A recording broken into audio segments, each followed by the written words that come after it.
Donovan Mitchell at Trae Young sa Lakers. Sasaya si LeBron sa balitang ito.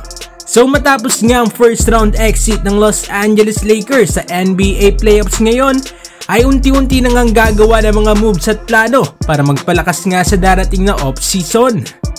Una na ngang ginawa ng Lakers ang pagsibak sa kanilang head coach na ito nga si Darvin Ham at ang kanilang buong coaching staff. At napapabalita nga ngayon mga idol na maghahanap ang Lakers ng kanilang third star at susubukan nga rin nilang kuhanin nga itong si Bronny James sa second round ng draft. At ngayon nga ay merong dalawang superstar guards na nalilink nga sa Los Angeles Lakers. At yan nga mga idol ay sina Donovan Mitchell at Trae Young. Aminin nga natin sa hindi ay naging unreliable talaga para sa Lakers ang kanilang primary point guard sana na itong si D'Angelo Russell. Inconsistent nga itong si D'Lo all season long kahit nga sa first round ng playoffs. Andyan nga naiinit siya at andyan nga rin nalalamig na lang. Kailangan nga ng Lakers mga idol ang third scoring option ngayon lalo't hindi na nga nabata itong si LeBron.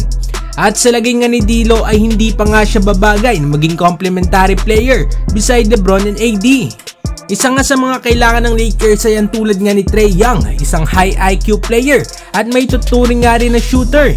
Nang pumasok nga to sa liga ay tinuring pa nga siyang baby step dahil nga sa kanyang range at halimaw na shooting. This season nga ay gumawa ito ng 26 points, 3 rebounds at career high 11 assists per game. Magaling nga na playmaker itong si Trae at mahusay nga na gamitin ang kanilang sentro sa mga magagandang lob passes. Sa tingin ko ay magiging complement nga ang laruan niya with AD at kung nasa scoring slump naman itong si LeBron ay pwedeng si Trae Young nga ang gumawa para sa Lakers. Kung hindi naman nila ma-acquire si Trae ay nandiyan naman ang isang possible option na ito nga si Donovan Mitchell. Halimaw nga ito mga idol ngayong playoffs, kitang kita kung paano nga niya binubuhat ang Cleveland Cavaliers. No help nga talaga sa ngayon itong si Mitchell sa Cavs pero nagawa niya nga pa nga rin madala ay itong ang Cavaliers sa East Semifinals at ngayon ay kinakalaban nga ang Boston Celtics. Gumagawa nga itong si Mitchell mga idol ng 27 points, 5 rebounds at 6 assists per game. Gumagawa nga ito ng sariling tira kung kinakailangan at kaya nga ring mag-adjust depende nga sa kanyang makakasama.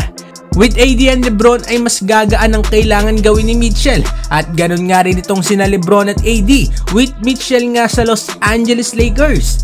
Ano masasabi ninyo dito mga idol? Sino nga ba sa dalawang superstar guards na ito ang mas babagay nga sa Los Angeles Lakers? Mag-komento sa baba at ating babasahin yan. Huwag kakalimutan na mag-like and subscribe para sa iba pang balitang NBA. Maraming salamat po.